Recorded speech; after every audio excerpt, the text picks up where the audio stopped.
My name is Faya, and I am 34 years old. For 10 years, I poured my heart into running Precious Moments, our family jewelry workshop. I transformed it from a neighborhood shop to a Chicago landmark. Then one day, my parents called a meeting. They made my brother Carson general manager and demoted me. After securing an $800,000 contract that would change everything, I packed my tools and walked away. When they desperately called begging for help, I simply said, "Talk to your general manager." If you are watching this video, drop a comment letting me know where you were from. Please like and subscribe to hear how I rebuilt my life after betrayal. The story of Precious Moments begins long before I was born. My grandparents immigrated to Chicago from Stockholm, Sweden in the early 1950s, bringing with them nothing but a suitcase of clothes and generations of traditional jewelry crafting techniques passed down through their family. My father, George, grew up watching my grandfather transform simple silver into intricate pieces that drew customers from across the city just to commission custom work. My mother, Skylar, came from a family of northern Swedish artisans who specialized in creating delicate filigree work and traditional folk jewelry that was sought after by collectors throughout the Midwest. They met at a craft fair in 1985, fell in love over shared passions for authentic Scandinavian jewelry making, and married within 6 months. For years, they dreamed of opening their own workshop, saving every penny while working for established jewelers downtown. Finally, in 2003, they found a modest space in Chicago's Lincoln Park neighborhood, an area that had yet to become the artistic hub it is today. They named it Precious Moments, envisioning a place where customers would find handcrafted pieces made with love and tradition. In the beginning, the workshop was truly a family affair. Mom handled customer relations and design consultations with her warm personality, while Dad commanded the workbench. I was 14 when they opened, and Carson was 17. From day one, the dynamics were clear. My parents beamed with pride watching Carson charm customers, even though his actual contributions to the daily operations were minimal. Meanwhile, I swept metal shavings, organized gemstones, and absorbed everything I could about the business. Carson and I could not have been more different.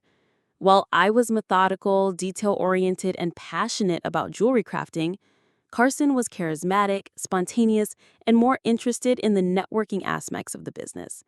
He could talk anyone into anything, a skill my parents greatly admired. When he announced he wanted to attend Harvard Business School, they remortgaged the workshop to help pay for his tuition, despite the business barely breaking even at that point. I still remember Dad saying, "Your brother needs this education. Someday he will take Precious Moments to heights we cannot even imagine." The unspoken implication was clear. Despite my dedication to the workshop, Carson was the presumed heir to the family business. While Carson partied his way through an average academic career at Harvard, I worked tirelessly to perfect my own path. I attended the Art Institute of Chicago, majoring in jewelry design and business management. I paid my tuition by working 3 jobs: mornings at a downtown jewelry store, evenings at Precious Moments, and weekends doing repairs for private customers. Every semester, I made the dean's list. Every summer, I interned at prestigious jewelry houses across the country, learning from world-class designers and managers. During college, I apprenticed at Tiffany & Company under Sarah Mitchell, experiencing the precision and innovation of luxury jewelry manufacturing. I spent a summer learning gemstone evaluation at Cartier and another mastering custom engagement ring design at Harry Winston in New York. Each experience shaped my vision for what Precious Moments could become. Not just a neighborhood jewelry shop, but a destination that honored tradition while embracing innovation. When I graduated summa cum laude, I received an offer to join the design team at one of New York's most acclaimed jewelry houses. The salary was double what I could make in Chicago, and the prestige was undeniable. Everyone expected me to take it. Everyone except me. Instead, I went home to my parents and pitched my vision for Precious Moments.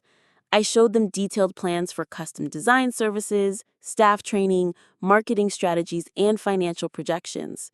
I outlined how we could elevate our family workshop while maintaining its heart and soul. My father looked impressed, but uncertain. My mother smiled and patted my hand. "We appreciate your enthusiasm, Svea. But this business is complicated. Maybe work with us for a few years first. Then we can consider some of your ideas." It was frustrating, but I accepted. After all, this was my family, my heritage. I believed that with time, my dedication would prove my worth. Meanwhile, Carson graduated with his MBA and immediately headed to San Francisco to join a tech startup. "Jewelry is too much work for too little return," he told me at his graduation. "The real money is in tech." For the next 8 years, he visited Chicago only for holidays, always bringing stories of his exciting life in California, the celebrities he met, the deals he almost closed. My parents hung on every word, even as Precious Moments struggled to stay afloat those first few years.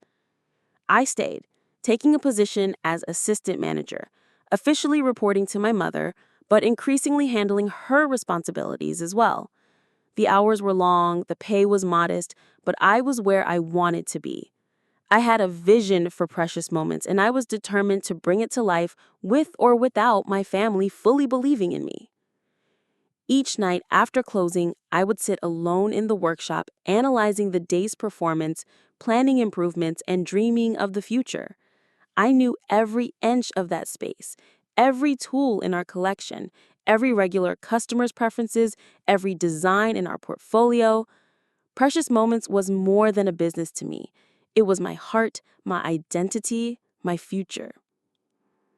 Little did I know that my dedication would lead to a decade of success, only to end with the deepest betrayal from the people I trusted most. The transition from assistant manager to effectively running Precious Moments happened gradually over my first 2 years. My mother began to step back from daily operations, citing fatigue and a desire to focus on developing new design collections. My father remained head craftsman, but increasingly relied on me to handle vendor relationships, staff management, and financial decisions. My first major challenge came when Henrik, our cantankerous but talented senior craftsman who had been with my parents since opening day, threatened to quit when I suggested updating some of our classic designs. Standing in the workshop during a heated pre-opening meeting, Henrik waved a jeweler's hammer dramatically. "Who are you to change designs that have been in your family for generations?" he demanded, his thick Swedish accent intensifying with emotion. "Just because you have a fancy degree does not mean you understand tradition." Rather than backing down, I invited him to a private design session after hours. I prepared 2 versions of our signature engagement ring setting, the traditional version and my updated design that incorporated modern setting techniques while respecting the original aesthetic. I had him examine both pieces under magnification. When he grudgingly admitted that my version had better stone security while maintaining the original beauty, I knew I had won not just his approval, but his respect. "You have your grandmother's eye," he conceded, which from Henrik was the highest compliment possible. With that pivotal victory, I began implementing changes throughout the workshop. I refreshed our collections seasonally, keeping beloved classics, but introducing new pieces that showcase contemporary design elements with traditional Swedish techniques. Our gemstone supplier, a family business 30 miles outside Chicago, became a key partner, and I built our collections around their finest stones, truly embodying our commitment to quality materials. The physical space needed attention too. Working with a limited budget, I redesigned the showroom, replacing the heavy display cases with custom glass cabinets made by a local artisan using reclaimed oak. I opened up the space between displays, reducing our showcase capacity from 60 pieces to 50, which counterintuitively increased our sales, as the more elegant atmosphere encouraged longer consultations and higher per-customer spending. The renovation increased our capacity for private appointments, which soon became a significant revenue stream. Custom engagement ring consultations became my specialty, where couples would spend hours discussing their vision while I sketched designs and explained the craftsmanship behind each element. Staff training became my passion. I implemented a comprehensive education program with weekly gemology sessions, metalworking demonstrations, and customer service workshops. Our staff could speak knowledgeably about every gemstone, every technique, every design inspiration. This elevated service led to higher customer satisfaction, which increased referrals and created a stable, professional team that clients came to trust. The results spoke for themselves. Within 5 years under my leadership, our revenue had increased by 200%. Our custom engagement ring appointments were booked solid 3 months in advance. Chicago Magazine awarded us Best Independent Jeweler, calling Precious Moments a perfect marriage of old-world craftsmanship and contemporary sophistication. Luxury Living featured us in their Best Family-Owned Jewelers in America issue, and I was named Rising Star in Jewelry Design by Midwest Luxury Magazine. Behind every successful change was countless hours of work. I arrived at 7 each morning to check new gemstone deliveries and left after 10 reviewing the day's numbers. I worked every holiday, covered for 6 staff, and learned every position in the workshop. When our stone setter quit unexpectedly before a major custom order deadline, I worked the bench myself until we found a replacement. Through it all, my parents accepted the success with surprising passivity. They enjoyed the increased profits and recognition, but rarely acknowledged the source. "The workshop is doing well," they would tell friends, as if Precious Moments were a plant that had simply decided to bloom on its own. My father eventually stepped back from daily crafting, though he still came in to work on special pieces and check on operations. My mother focused on community outreach and maintaining relationships with longtime customers. Both were proud of the workshop's growth, but there was always a sense that they were waiting for something more, someone more. That someone was Carson, who remained notably absent through all our success. Carson's twice-yearly visits became a disruption rather than a help. He would sweep in, criticize our outdated point-of-sale system, suggest we pivot to mass production because it was trending in Silicon Valley, or insist we needed an online store featuring exclusively lab-grown diamonds because his friends' startups were developing them. "You are thinking too small, Svea," he would say, glancing around our bustling, profitable workshop. "You need to scale this concept, open in 10 cities in 5 years. I would patiently explain the realities of jewelry economics, the importance of consistent craftsmanship, and the value of mastering one location before expanding. He would roll his eyes and turn to our parents, who invariably looked concerned that I was not embracing my brother's visionary ideas. Meanwhile, I built relationships throughout Chicago's jewelry community that proved invaluable. I joined the board of the Chicago Jewelers Association, where I advocated for independent workshops and helped create a mentorship program for young designers. I collaborated with other jewelry business owners to create a purchasing collective that negotiated better prices from suppliers. I established a scholarship at my alma mater for students interested in sustainable jewelry business practices. All these efforts enhanced Precious Moments' reputation and created a network of support that would later prove crucial. Melissa Thompson, the founder of Elite Events Chicago, one of Chicago's premier event planning companies, became both a professional contact and personal friend through these connections. Little did I know that this relationship would eventually lead to both the biggest opportunity and the most painful turning point of my career. Throughout these years of success, my personal life took a back seat to the workshop. I dated occasionally, but relationships inevitably faltered under the weight of my commitment to Precious Moments. My closest friend, Evadne, who owned a small art gallery 3 blocks from the workshop, often urged me to create more balance in my life. "The workshop will not love you back, Svea," she would warn during our rare Sunday brunches together, the only time I allowed myself a few hours away from work. I always laughed off her concern. Precious Moments is not just work to me. It is my future, my legacy. I truly believed that one day my parents would recognize my dedication and formalize my role as the leader of the business I had effectively been running for years. I never imagined that after a decade of pouring my heart, soul, and identity into precious moments, everything would change in a single devastating meeting. The first hints of the seismic shift to come arrived on an ordinary Tuesday in April. I was in the office reviewing applications for a new apprentice jeweler when my mother burst in, her face flushed with excitement. "Carson just called. His company has been acquired, and he is coming home to Chicago next week." Her joy was palpable, as if announcing the return of a conquering hero. I forced a smile while mentally reorganizing the staff schedule to accommodate the inevitable disruption of Carson's visit. "That is great, Mom. How long is he staying this time?" Her answer sent a chill through me. "Oh, he's moving back for good. He says it is time to reconnect with his roots and family." Only later did I learn the truth. Carson's startup had failed spectacularly after burning through $20 million in venture capital with no viable product. His acquisition was a face-saving fire sale of the company's few assets, leaving Carson with a fraction of his expected windfall and a desperate need for his next career move. Carson arrived the following Monday, driving a leased Tesla and wearing Silicon Valley casual that looked oddly out of place in our traditional workshop.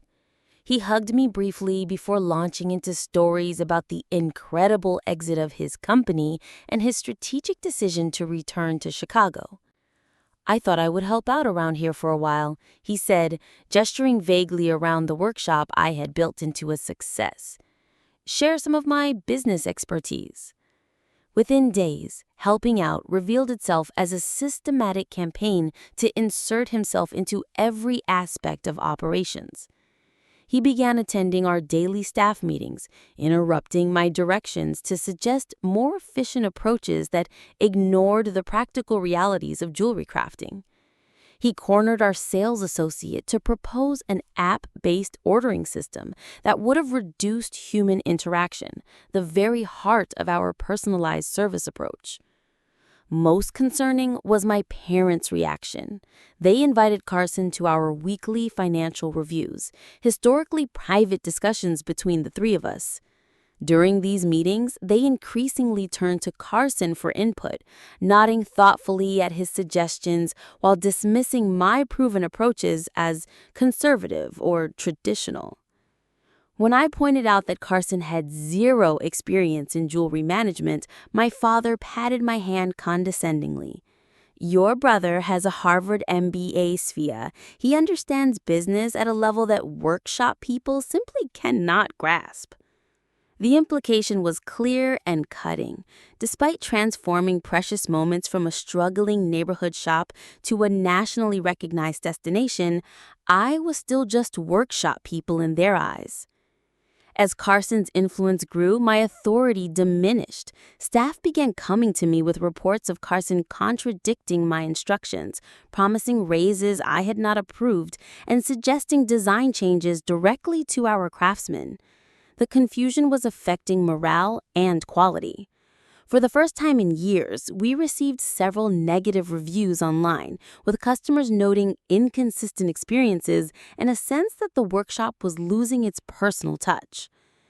Amid this turmoil, a remarkable opportunity emerged. Melissa Thompson of Elite Events contacted me about a potential partnership that would transform our business. Elite Events had just signed a 3-year contract to manage all corporate gifts from Midwest Financial Group, a Fortune 500 company headquartered in Chicago.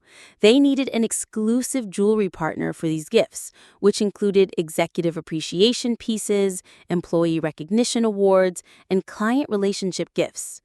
"Svea, I immediately thought of Precious Moments," Melissa explained over coffee. "Your quality is consistent, your team is professional, and your Scandinavian-inspired designs have broad appeal while still feeling exclusive.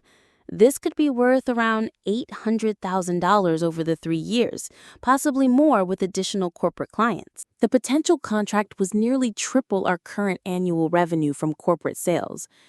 More importantly, it offered stability and predictability in an industry notorious for its volatility. I spent weeks preparing a comprehensive proposal, working directly with our craftsmen to create sample pieces for various corporate gift categories, developing production timelines, and calculating precise costs to ensure profitability while offering competitive pricing. Melissa and her team visited Precious Moments for a series of design consultations and planning meetings. Each time I ensured everything was perfect, from the piece presentations to the consultation timing. We discussed customization options, seasonal design rotations, and logistics for everything from intimate executive gifts to large-scale employee recognition programs. By early June, we had refined the proposal to meet all of Elite Events' requirements. Melissa indicated that Midwest Financial Group was impressed with our offerings and that we were the frontrunner for the contract. All that remained was a final presentation to their executive team and the formal signing scheduled for the following week. The night before I was to share this tremendous news with my parents, I stayed late at the workshop, meticulously preparing a presentation that outlined the opportunity, our readiness to execute, and the transformative impact this contract would have on Precious Moments' future. I created financial projections, production schedules, and even mock-ups of specialized corporate gift collections. As I worked, I felt a surge of pride and accomplishment. This contract was the culmination of years of relationship building, quality focus, and strategic planning.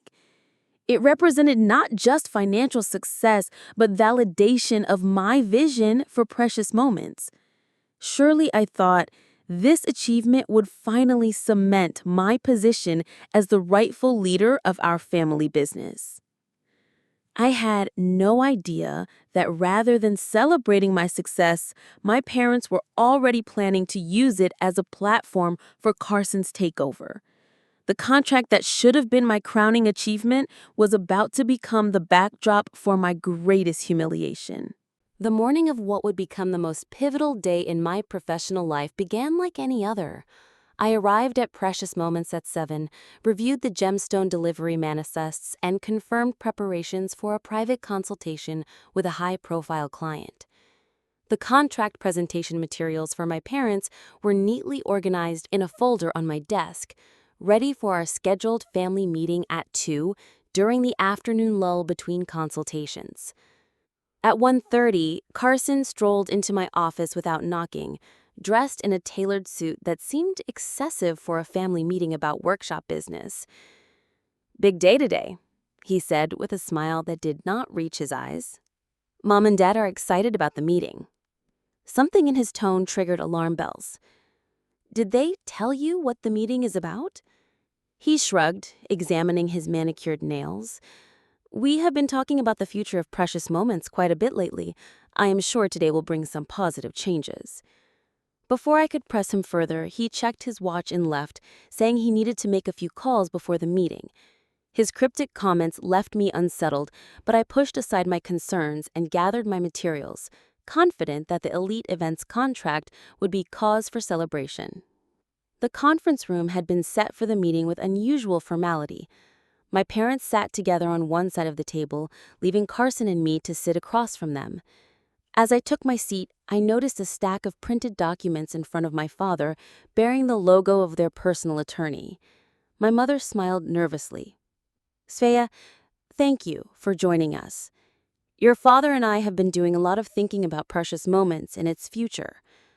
My father cleared his throat. "As you know, this workshop has been our life's work. We are incredibly proud of its success, but we are getting older and thinking about succession planning." I nodded, opening my folder. Actually, that ties perfectly into what I wanted to discuss today. The opportunity with Elite Events represents a new chapter for Precious Moments that would secure our financial future and legacy. My father held up his hand. "Before you continue, we have an announcement. After careful consideration, we have decided to implement a new management structure for Precious Moments. Carson will be taking on the role of Chief Executive Officer effective immediately." The words hit me like a physical blow. I looked from my father to Carson, who sat with a self-satisfied smile, then to my mother, who avoided my gaze. "I do not understand," I managed to say, my voice sounding distant to my own ears. "I have been running this workshop successfully for 10 years. "And we appreciate your efforts," my mother interjected quickly. "You will still have an important role as creative director reporting to Carson. This allows you to focus on what you do best, the designs and craftsmanship, while Carson brings his business expertise to grow the company strategically." Carson leaned forward. "Svea, this is a positive move for everyone. With my Harvard MBA and tech industry experience, I can take Precious Moments to the next level. We are talking expansion, multiple locations, maybe even mass-produced jewelry lines in department stores." The absurdity of the situation might have been comical if it were not so devastating. Carson, who had contributed nothing to the workshop's success and had been back in Chicago for barely a month, was now being handed control of the business I had built. "On what basis are you making this decision?" I asked, struggling to keep my voice steady. "Precious Moments has seen 200% growth under my leadership. We've received national recognition, built a loyal customer base, and now secured a contract worth $800,000. My father shifted uncomfortably. "This is not about your performance, Svea. It is about bringing fresh perspectives to the business. Carson has experience with scalable business models and modern management techniques." "Experience running a failed tech startup," I said sharply, the truth finally spilling out. "Let us be honest about why Carson is really back in Chicago." Carson's smile faltered slightly before he recovered. "My company had a successful exit that allowed me to pursue new opportunities. I chose to come back and help the family business, rather than accepting several lucrative offers in California." My mother reached across the table toward me. "Darling, this is also about tradition. In Scandinavian families, the son typically takes over the family business. Your father and I always envisioned Carson leading Precious Moments eventually." The casual sexism of her statement stung almost as much as the betrayal itself. 10 years of dedication reduced to an outdated cultural expectation that the son, regardless of merit or contribution, was the natural heir? "And what about the elite events contract?" I asked. "The contract that I secured, that I negotiated, that is ready to be signed next week." "That is excellent work," my father said, his tone suggesting he was offering a generous concession. "Carson will, of course, take the lead on finalizing the details, but you can attend the signing to ensure a smooth transition for the client." Carson nodded magnanimously. "I have already reviewed your preliminary materials. The concept is solid, though I see several opportunities for optimization in the pricing structure." I stared at him in disbelief. "You reviewed my materials without my knowledge or permission?" My father frowned. "Svea, there is no need for that tone. We are family, and this is a family business. There are no secrets here." I took a deep breath, trying to process the magnitude of what was happening. So to be clear, after 10 years of building this workshop into what it is today, I am being demoted to make way for Carson, who has no jewelry experience whatsoever, purely because he is your son? "Not demoted," my mother corrected quickly, "repositioned to leverage your strengths. The new title comes with a 10% raise." As if money could compensate for this profound disrespect and betrayal. As if my dedication to Precious Moments had merely been transactional rather than deeply personal. Carson stood up, buttoning his jacket. "I think we should announce this to the staff before we open today. I have prepared some remarks about our exciting new direction." He had prepared remarks. This had been planned for days, possibly weeks, behind my back. While I had been perfecting the elite events proposal and managing the daily operations of the workshop, my family had been plotting to push me aside. In that moment, something fundamental shifted inside me. The workshop that had been my home, my passion, my identity for a decade, suddenly felt foreign. The family I had worked tirelessly to please and make proud revealed that no amount of success would ever be enough to overcome the simple fact that I was not the son they had wanted to take over. As Carson left to gather the staff, my parents began explaining the legal details of the new arrangement. Their words washed over me without registering. My mind was already elsewhere, calculating options, envisioning a future I had never before considered. A future without precious moments, without the crushing weight of unmet familial expectations. By the time Carson stood before our assembled staff later that afternoon, proudly announcing his new role to their shocked and confused faces, my decision was already made. That night, after the last customer left and the workshop was cleaned, I sat alone in the showroom of Precious Moments. The space looked different somehow, as if the familiar environment had transformed into something alien overnight. For 10 years, I had opened and closed this workshop, knowing every inch of it, feeling a sense of ownership and pride that transcended my lack of legal claim to the business. Now it felt like a beautiful museum exhibit of my past life, something to be observed but no longer touched. I called Evadne, the only person who might understand the magnitude of what had happened. "They did what?" Evadne's voice rose in outrage as I recounted the day's events. "After everything you have done for that workshop, after the elite events contract?" "Apparently having a Harvard MBA trumps a decade of actual success in the industry," I said, surprising myself with the bitter edge in my voice. "And being the son rather than the daughter does not hurt either." "What are you going to do?" Evadne asked, cutting straight to the question I had been turning over in my mind for hours. "I have 3 options as I see it. 1, I can accept the demotion, swallow my pride, and try to make it work under Carson's leadership. 2, I can fight back, maybe consult a lawyer about my rights given my role in building the business. Or 3, I can walk away and start fresh somewhere else." "And which way are you leaning?" Evadne knew me well enough to suspect I already decided. I took a long look around the showroom, at the displays I had designed, the lighting I had chosen, the layout I had perfected. I keep coming back to something my grandmother used to say. "Aldrig återvända dit du inte uppskattas." Never return to where you are not appreciated. "So you are leaving?" It was not a question. "Yes," I said, the word bringing both pain and a strange sense of relief. I cannot stay and watch Carson dismantle everything I have built. And more than that, I cannot pretend that this betrayal did not happen. Some broken things cannot be repaired. We talked until past midnight, discussing logistics, possibilities, and the emotional fallout of my decision. Evadne offered her spare bedroom until I figured out next steps, an offer I gratefully accepted. By the time we hung up, I had a rough plan for my exit. I arrived at the workshop at 6 the next morning, 2 hours before anyone else would arrive.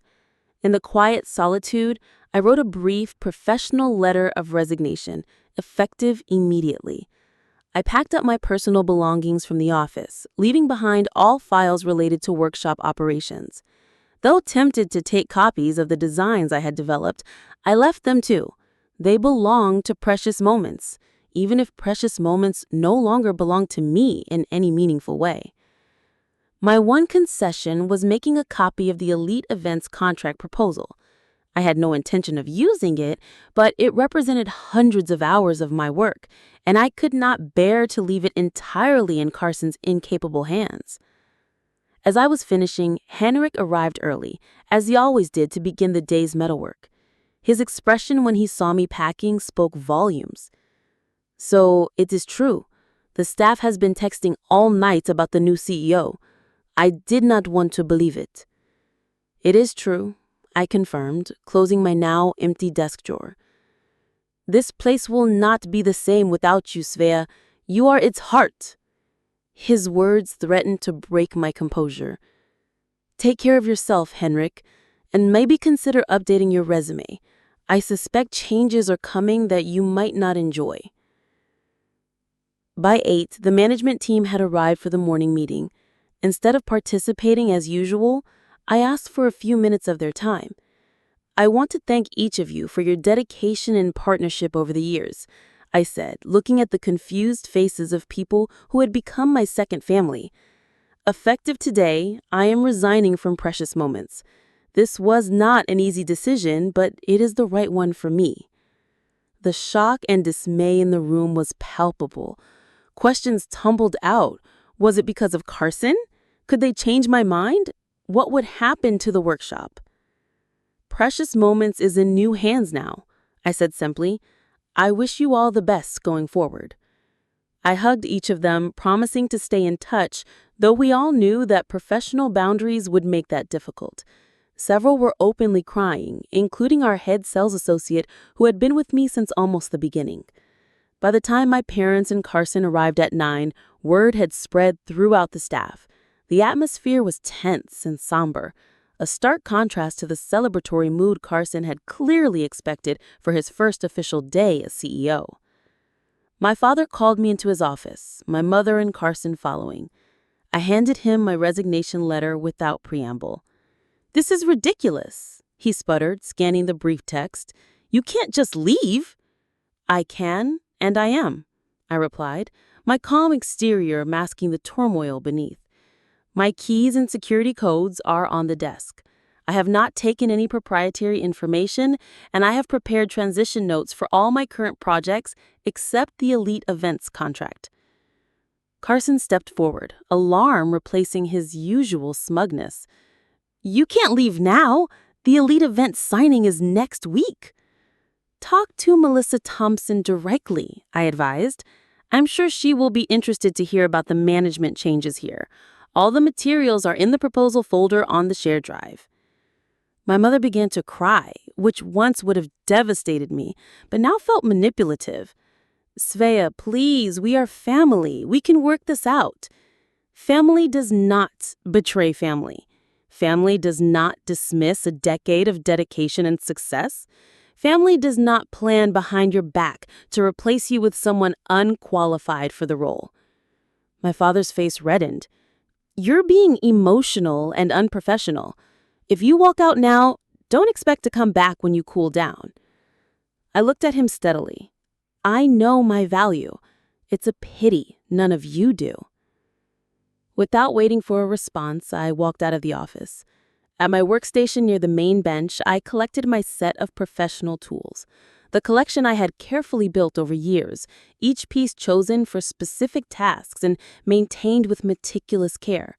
These at least were undeniably mine. As I rolled my tool case and secured it, I felt the weight of finality. These tools had been extensions of my hands, instruments of creation and expression in the workshop that had been my domain. Now they would come with me to whatever future awaited. I walked through the showroom one last time, nodding goodbye to the staff who watched in stunned silence. At the front door, I paused for just a moment, allowing myself one final look at the workshop I had loved so deeply. Then, I stepped out into the bright June morning, the door closing behind me with a finality that felt devastating and strangely liberating. For the first time in 10 years, my time was entirely my own. The question was, what would I do with it? The first 3 days after leaving Precious Moments passed in a blur of emotional extremes. I fluctuated between questioning my decision, grieving what felt like the death of a dream, and experiencing unexpected moments of relief and possibility. Evadne proved to be exactly the friend I needed, giving me space when I needed to process alone and providing distraction when the thoughts became too overwhelming. On the 4th day, my phone lit up with a call from Melissa Thompson. I had been expecting this.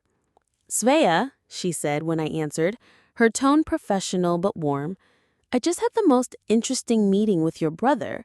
Former brother, I quipped, attempting humor to mask my discomfort. Melissa laughed. Well, your former workshop's new CEO, then. He presented himself as the point person for our contract moving forward.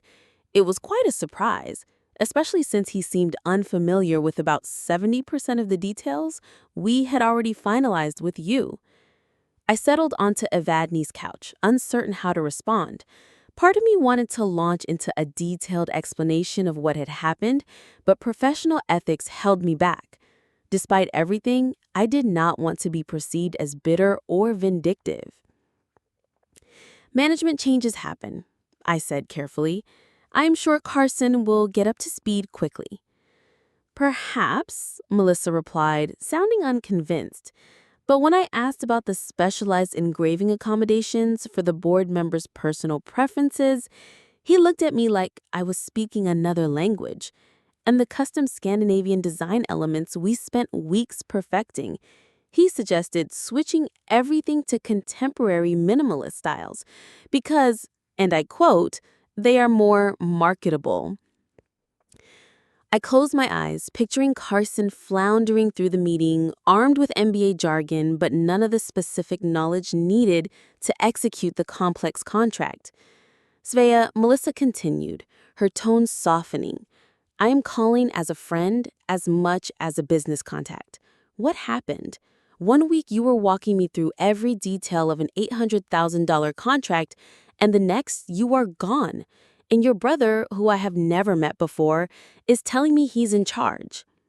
I gave her the condensed version of events, sticking to facts and avoiding emotional commentary. Melissa listened without interrupting, though I could hear her occasional sounds of disbelief. That is outrageous, she said when I finished. After everything you built there, I am so sorry, Svea. Thank you. I am still processing it all. There was a brief pause before Melissa asked the question I had been dreading. So, is there any chance you might return to Precious Moments or at least consult on our contract? The Midwest financial team specifically approved the proposal based on the sample pieces you created. This was the moment of truth. I could offer to help to save the contract that I had worked so hard to secure. It would be the professionally responsible thing to do, perhaps even the kind thing for the staff who remained at Precious Moments. Instead, I found myself saying, I'm afraid you will need to work directly with Carson on this. He is the CEO now. I suggest you talk to him about any concerns. I see, Melissa replied, disappointment evident in her voice. Well, to be completely transparent, Svea, this raises significant concerns for us. The proposal we approved was built on your vision and execution. Without you involved, I will need to bring this change to my client's attention. I understand, I said, meaning it. In her position, I would do the same. After we hung up, I sat motionless, processing the implications of the conversation. I had effectively sealed the fate of the Elite Events contract. While I had not directly sabotaged it, my refusal to remain involved would likely lead to its collapse. The rational part of me felt a twinge of guilt for the staff who would miss out on the additional work and income, but a deeper part recognized that this was not my responsibility to fix. My family had made their choice, and now they would face the consequences. 3 days later, my prediction came true. Evadne forwarded me an email from a former colleague still working at Precious Moments. Elite Events had officially terminated negotiations with Precious Moments and signed with Sterling Designs, a competing jewelry workshop, for the Midwest financial contract. The email described the chaos that had followed. Carson calling an emergency staff meeting to blame the loss on my poor documentation, and my parents looking shell-shocked at the sudden reversal of fortune. That evening, the calls and texts began. First from my mother, then my father, and finally Carson himself. I let them all go to voicemail, not yet ready to engage. My mother's message was tearful, asking me to please call back and help them understand what went wrong. My father's was more direct, suggesting that I had an obligation to help fix the misunderstanding with elite events. Carson's message started professionally before devolving into thinly veiled accusations that I had deliberately sabotaged the contract. I deleted them all without responding. The following days brought more messages, increasing in both frequency and desperation. Carson sent an email with the subject line, Elite Events Contract Rescue Plan, outlining his strategy to win back the business and requesting my immediate assistance.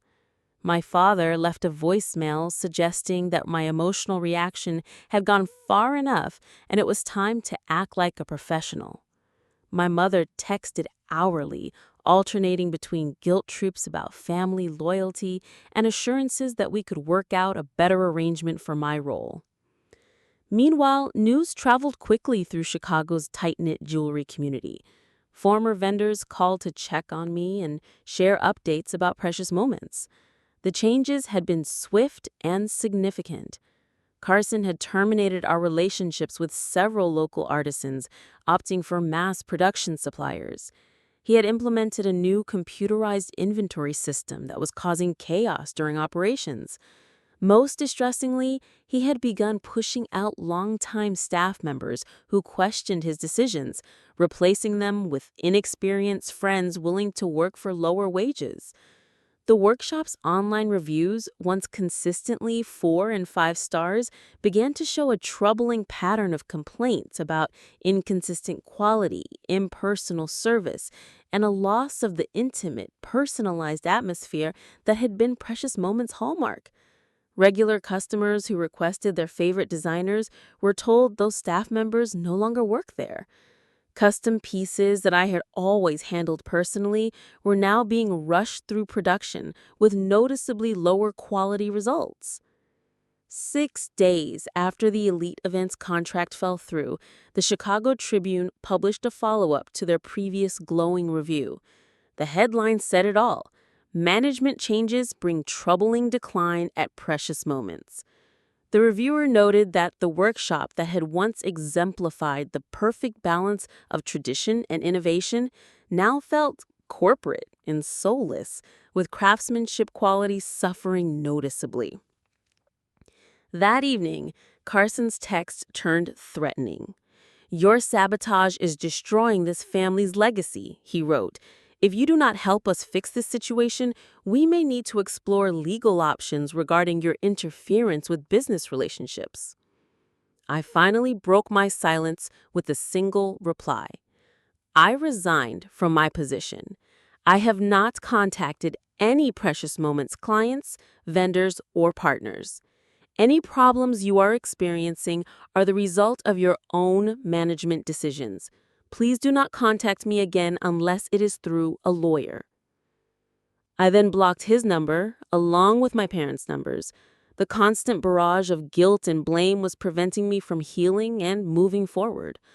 While the rational part of me recognized that Precious Moment struggles were not entirely my goal or responsibility, I could not deny the complicated satisfaction I felt seeing my contributions so clearly validated by their absence.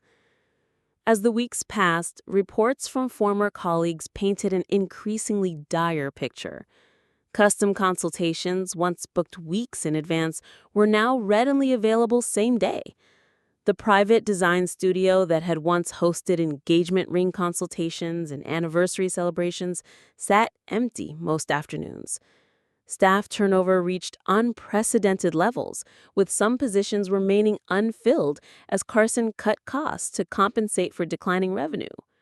The workshop that had been my heart and soul for a decade was dying a slow, painful death under Carson's leadership. The tragedy was that it had been entirely preventable.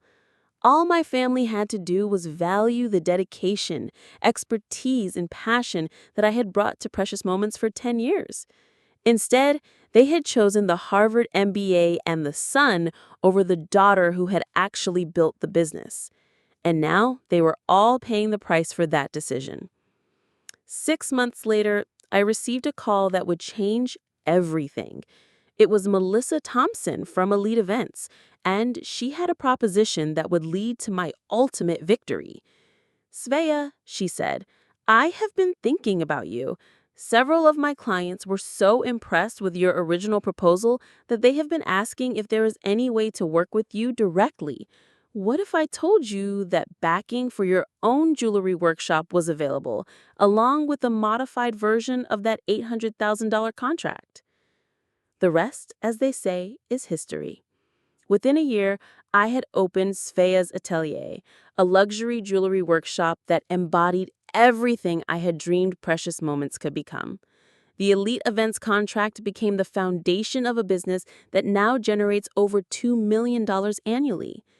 Meanwhile, Precious Moments closed their doors permanently 8 months after I left.